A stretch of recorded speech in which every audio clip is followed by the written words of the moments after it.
aleykum salaam. dermatologue nga mooy ñi nga xam ni ñooy docteur yi faj deru doomu aadama yaa jiite service dermatologie sax bu ISS di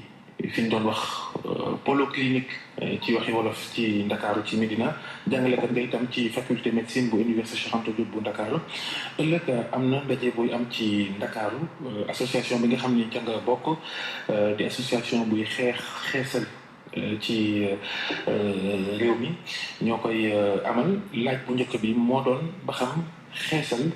dafa dellu ginnaaw Sénégal wala dafa jëm kanam. waaw jërëjëf Babacar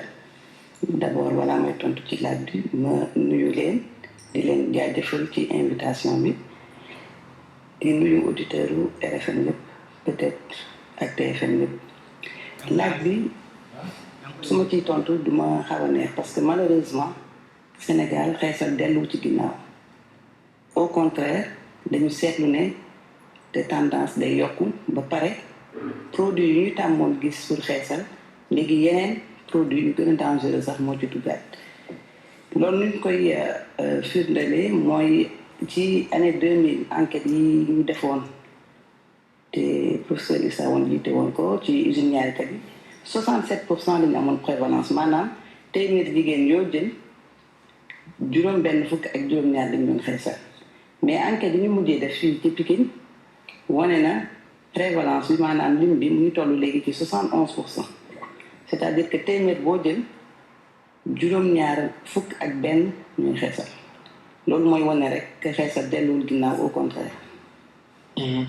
lu ko waral est-ce que am na explication sociologique pourquoi nit ñi bëgg a tàggoog seen der wu ñuul bëgg a xees. alors boobu question aussi bu ñuy laaj jigéen ñi lu tax ñu dugg ci xeesal. dañuy yaakaar ne der bu xees moo gën a rafet der bu ñuul mais aussi il faut dire que am na facteur yu bëri yu koy favoriser ginnaaw motivation principale boobu nekk ci esthétique li koy favoriser mooy benn accessibilité produit soo amee 300 francs mën nga jënd tube corticoïde waaye surtout publicité bi ñuy def ci produit loolu aussi lu jar a wax la mbeddu Dakar yi panneau publicitaire benn ñaar boo ko limee ñetteel bi panneau publicitaire produit xeesal la rajo télé journal soo ubbee toujours publicité produit xeesal. mooy yooyu produit yooyu tudd nangam clair.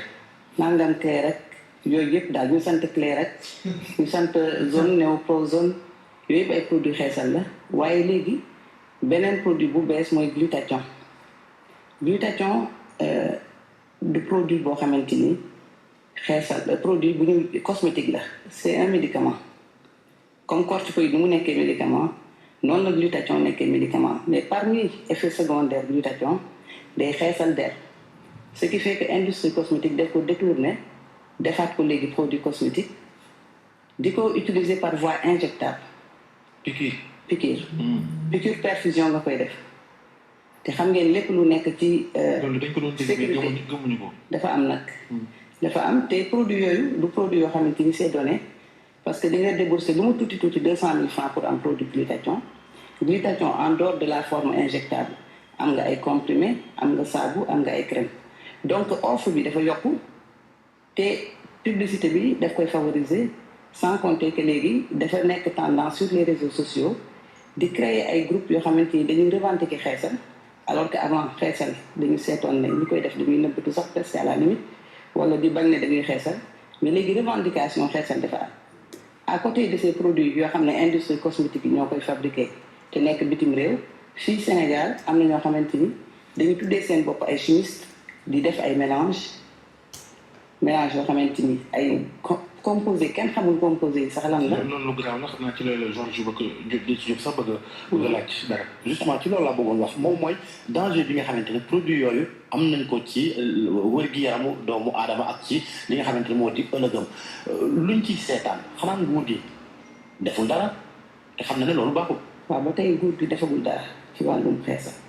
yaakaar nañ ne xëy na dina ki def dara mais ba tey nii Sénégal fu la neex nga jëndee fa nga jaayee fa produit xeesal fu la neex nga fabriqué fa produit xeesal te yoon du dal sa kaw parce que. sur le plan législatif nguur gi kay ku am ay ministres yu xeesal itam you know waaw ñu jéem a bañ a stigmatiser rek. suñu Babacar stigmatisé wuñu sax dire que phénomène bi li mu laal gis nga kilifa diine yi sax di ci jël ay matuwaay fu ci mel ni Touba ak ñoom seen. absolument waaye nit ñi ticc rek ne dañuy xesal. waaw loolu aussi lu jar a rafetlu la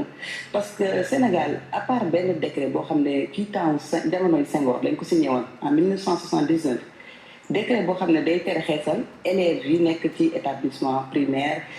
collège élémentaire ak secondaire boobu décret rek moo am Sénégal tey boo xam ne day tere élèves yi xeesal mais boo teree élèves xeesal te tere woo enseignant xeesal dafa mel ni tere woo dëggantaan te décret boobu yaakaaruma ne appliqué nañ ko boobu ba tey. justement ci laa bëggoon ñëw ndax léegi dañuy gis sax ba ci école yi secondaire ay élèves yi nga xamante ne ñu ngi xeesal ba maara day. waaw loolu aussi impact sur la santé am na mais impact aussi sur le plan sociétal ak société bi ni muy yàqoo ci xeesal bi loolu yëpp dañ koy daal di négliger dañuy wax. La réponse bi ngay dégg souvent dañuy wax dañoo bëgg a xeesal seen affaire la non du seen affaire parce que booy xeesal da ngay alourdir le poids économique de l'économie de la santé parce que boo demee hôpital boo xamante ni bu mel ni dermatologie polyclinique wala dermatologie Dantec moitié jigéen ñi fay ñëw suñu ñëwee dañu am complication dermatologique laa wax waxuma la nag ay tension ñoom it diabète ñoom it problème santé de la reproduction ay infection bi yeneen ak yeneen mais en plus impact sur la société bi loolu munoo wax ne ñiy xeesal seen affaire la non c'est que aussi am na loo xam ne jar na wax mooy la manne économique parce que c'est des produits qui rapportent énormément d'argent parce que soo estimé rek ci département Pikine bi ma la doon wax ay extrapolation la nag c'est pas des kii à peu près 10 milliards par année dinañ ko dépenser ci jëndum produit xeesal te ay yaa ngi tudd Pikine rek lu tax ngeen dem ba ko. non parce que étude bi dafa gën a large nekkul Pikine rek c'est que Pikine mooy prévalence bu gën a élevé mais Parcelles Assainies def nañ fa étude 64%, Kaffrine def nañ fa étude 54%, et il y a une étude qui est en cours à Guédiawaye. li ma ci bëggoon justement. dafa mel ni ñi nga xam ni. seen poos jotul seen ginnaaw. ñoo dàq xeesal. waaw loolu am na parce que li nga wax lu koy firndeel mooy benn étude bu ñu defoon ci polyclinique en 2013 bu wane ne presque 20% revenu ménage maanaam soo jëlee xayma dépense yi ñu def ci kër yëpp 20% jigéen ñi dañ koy utiliser pour jënd ay produits xeesal et surtout pour faju bu ñu amee ay complications parce que booy xeesal mënoo échapper ci complications médicales yooyu donc xëy na dañu ciblé département yoo xam ne moo gën a représentatif parce que boo jëlee Pikine moom di nga fa fekk toutes les couches de la population tous les niveaux socio-économiques donc c'est un bon reflet de ce qui se passe en général ci Sénégal du pour wax quartier bi moo gën mais xeesal gaa moom dafa wërngal këpp Sénégal mais du Sénégal rek toute la sous-région ouest africaine boo fa demee Afrique subsaharienne yépp xeesal mais continent bu gën a bëri xeesal continent asiatique la boo demee yu mel ni Thaïlande yu mel ni Philippines yooyu xeesal dafa bëri foofu ay Inde donc xeesal du phénomène boo xamante ni Sénégal rek la yem c'est partout dans le monde. mais dañu ne comme ni nga ne sax xëy na yeneen réewu Afrique yi yëpp wala pas réewu Afrique yëpp mais am na réew yi nga xamante ne xeesal fës na fa Sénégal jigéen ñi la ñuy faral di gis ñuy xeesal ndax ci seen étude boobu. ne nekk ngeen ci aussi góor ñi di ko def ndax gis nañ ci yeneen réew yi nga xamante ne ñoo ñu féetewoo ci Afrique sowu jant ni ay góor def lu mel ni xeesal. waaw Sénégal aussi léegi góor ñi dañuy xeesal bu baax a baax góor ñi dañuy xeesal des fois waaw absolument des fois duñu foo xayma di toll ci chiffre mënu mën a wax exactement parce que amul étude boo xam ne c'est spécifiquement consacré aux hommes mais ñun dañuy gis ay góor yoo xamante ni dañuy am complication te am na beneen étude boo xam ne boobu enquête qualitative la dañu seetlu ne góor ñi dañuy gind xeesal même su fekkee revendiqué wuñ ko dañuy yónni seen rakk yu jigéen wala seen jabar wala keneen mu gindal leen produit bi mais am na ñoo xam ne dañuy affirmer que dañuy xeesal mën nañ ko seetlu ci yenn groupe yenn communauté yi dafa am xeesal. ci yenn communauté la tey. alors kay jool xam nga ko. waaw effectivement dans la communauté des MSM effectivement xeesal am na foofu. yenn artistes yi ñuy wax LGBT. waaw am na foofu am na aussi ci artistes yi ay góor yu xeesal mais le plus grave certes xeesal jigéen xeesal góor mais xeesalu xale yi. parce que jigéen ñi xeesal dañuy faral di jël diw bi ñuy diwoo ñoom di ko diw seen doom yi donc à ce niveau dañuy gis en pédiatrie aussi ay complications yoo xamante ni dafa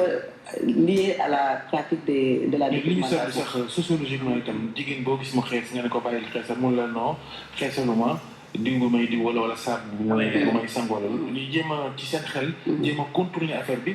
alors que fondamentalement xeesal la yaa ngi si lim sànq ay produits waaye am na bu ñu seetlu fan yii bu tudd kojic xaw ma jógee Japon. nga xam ne boobu itam dañ koy dugal ci ay saaboo koy diwu yaram. acide kojic arbutin hydroquinone te hydroquinone dafa bëri ay appellation di nga gis lu ëpp 10 tours yoo xamante ni hydroquinone la boo jëlee étiquetage pour produit bi nga gis composition doo ci gis ñu bind hydroquinone mais dañ ciy bind 1,4 benzène et cetera donc da ngay gis beneen tour boo xamante ni hydroquinone la mais diñ ko ci def pourquoi parce que ci biir Union européenne ñoom dañuy tere nga jël hydroquinone def ko ci cosmétique et pourtant la plupart des produits sont fabriqués au niveau de l'Union européenne mais dañ leen di yóbbu vers l'Afrique loolu mooy problème bi ñoom tere nañu produit xeesal mu nekk seen dëkk circulé mais admettre nañu ñuy fabriquer ay produits xeesal di ko exporter vers les produits les pays en développement. mais est-ce que contrôle day am bu produit yi dugg ci biir réew mi ndax c'est des composantes boobu waroon nañ koy saytu ba xool lan moo ne ca biir laataa ñoo bàyyi muy dugg ci biir réew mi. waaw loolu dana fekk en amont day am benn législation buy wax ne bii ak léegi dañ ko tere. mais bu fekkee cosmétovigilance boobu amul Sénégal munoo xëy nga ne lii di génn ñoom suñ ko déclaré comme produit cosmétique te amul ay inspecteur maanaam ay pharmaciens inspecteurs yuy dem saytu ci douane bi luy dugg ak luy génn wala li ñuy fabriqué fii ci dëkk bi su législation boobu amul malheureusement on ne peut pas prendre des mesures mais yaakaar nañ ne xëy nañu am ci ay ébauche de réponse parce que incha allah ci panel bi ñuy jëm suba xam naa dañ ci ñëwaat tout à l'heure invité nañu waa douane sénégalaise pour ñu ñëw ñu wax ñu exactement produit yi nu muy def ba circuler nu muy def ba dugg ci biir Sénégal ak taxes yi ñu koy def ak yooyu yëpp incha allah yaakaar nañ xëy nañu am ci yeneen leeral. ndax état bi moom it moo war a xëy na am pas-pasu contrôler produits yi dugg fi. waaw état bi loolu moom c'est le rôle de l'état parce que état moo am rôle protéger ses citoyens et gis nañu au Rwanda par exemple depuis le mois de janvier dañu ne. xeesal dañ ko fii arrêté loolu nag dafa am ay mesures yu koy accompagner il faut nga wax ne lii produit xeesal la lii waruñu ko jaay lii dafa war a nekk uniquement sur prescription médicale et cetera mais loolu yëpp tant que amuñu ko du ñu mën a tëral yenn mesures yi doo mën a dal ci kenn. ñi ngi wax ci suba léegi conséquences yi xeesal mën a am ci wér-gu-yaram waaye ci wàllu cet xeesal ñu bëri dañ koy méngaleeg ñi xeesal nañ ñu baal waaye ñu bëri dañuy jàpp ni xeesal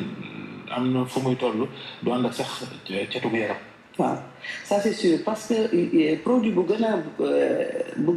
bëri ci produit xeesal yi mooy corticoïde te corticoïde comme ni nga ko xamee soo ko defee sa yaram day néewal doole yaram bi ba infection bu ñëw dalay yàpp. ce qui veut dire que c'est démontré c'est pas vu de l'esprit rek wala nga wax rek nga xalaat ne du ñu set effectivement dañuy bëri infection la preuve parmi les complications bu ci gën a fës en dermato mooy li ñuy tuddee dermo-hypodermite maanaam érysipelas benn doomu jàngoro moo koy joxe te seetlu nañu ne pratiquement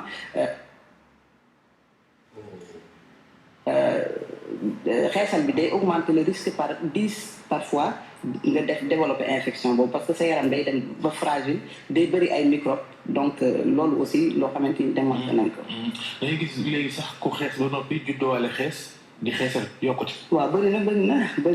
ñoo xamante ni ay moor lañu wax naa tout à l'heure que aux Philippines en Asie d'une manière générale Arabie Saoudite bii ngay dégg et tout ay nit yu weex ñoo fa nekk mais dañuy xeesal bi dafa wër àddina bi yëpp nekkul rek loo xamante ni ci der bu ñuul lañ koy seetloo certes dañu yaakaar ne der bu ñuul la gën a fës mais c'est partout dans le monde la ñu am problème xeesal. prévalence bi jógee 67% dem ba 71 ak problème yi nga xamante ne yëpp wax nga ko est-ce que mbirum xeesal ak li muy jur yëpp tey jii mën nañ ko jàppee problème santé publique. waaw boo jëlee ñetti point yu tax nga ne problème santé publique maanaam fréquence maanaam mortalité ak morbidité mooy li muy jur ci jàngoro ak li muy faat doomu aadama ak poids économique bi ñetti point déterminant yooyu moo lay permettre wax priorité de santé te ñett ñëpp daje na ci xeesal parce que xeesal dépassé na 10% di dem ba 71% xeesal dafay joxe ay jàngoro ci yaram day joxe ay jàngoro toutes les spécialités médicales tey amul benn spécialité médicale boo xamante ni mënul wax ne xeesal bi laal na la médical ak chirurgical parce que ñuy opéré aussi xam nañ ci dara ophtalmologie y a toutes les complications xeesal day rey seetlu nañu ay cas de cancer loo xamante ni lu wër la yoo xam ne dañ ko confirmé am ay maladies yoo xam ne seen bakkan def ci des donc dafay rey dafa fréquent et puis le coût économique est énorme donc ñëpp déterminant yooyu moo tax ñu xam ne problème de santé publique la ñu fàttali ne ëllëg seen ndaje mi koy amal ci Dakar ab panel boo xam ne la AIDA di association internationale d'information sur la dépigmentation artificielle moo koy amal li nga xamante ne tamit musée des civilisations noires fii ci Dakar ñu ko defee 8h ci suba lu ngeen ca jublu lu ngeen cay waxtaanee ñaax gi moo ci ëpp. waaw ñaax gi dina ci ëpp avant ma posé question boobu ñu remercier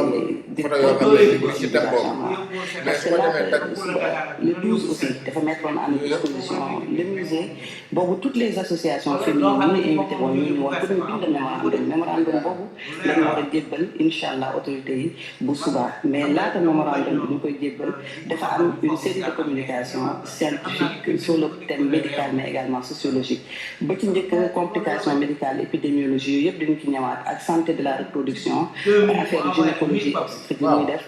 xeesal lu mu ciy jur affaire wu diabète xeesal lu mu ciy def mais également affaire wu produit di xeesal baa ngi laal doom ji. waaw day xeesal baa ngi laal doom ji surtout que seetlu nañu ne 3e trimestre bi balaa ngay wasin da ngay yokk xeesal bi te boo ko yokkee produit yi yemul rek ci kaw der bi puisque la peau est vascularisée day jaar ci deret bi dem dugg ci biir donc dina am retentissement ci fœtus bi dina am retentissement ci yaay bi parce que di nga dem su fekkee dañ laa war a def césarienne malheureusement gynécologue yi dañu am problème pour def ay points de suture mu nekk ay porte d'entrée ay infection donc bu ñu waxee ci problème médicaux aspect médicaux yépp deuxième partie bi aspect religieux bi dañu ki dugg ndax invité nañu benn abbé Vivien Nadiak invité nañu benn soxna bu tudd soxna Seyda Fatou Kane mu wax ci affaire islam invité nañu aussi la douane et invité nañu aussi seen naataango Baye Oumar Gueye mooy wax affaire publicité ci produit xeesal. jërëjëf docteur Fatimata Ly dermatologue njiite service dermatologie bu polyclinique bu Ndakaaru politique ga woon ci Médina fii jàngalekat ci université Cheikh Anta Diop bu Ndakaaru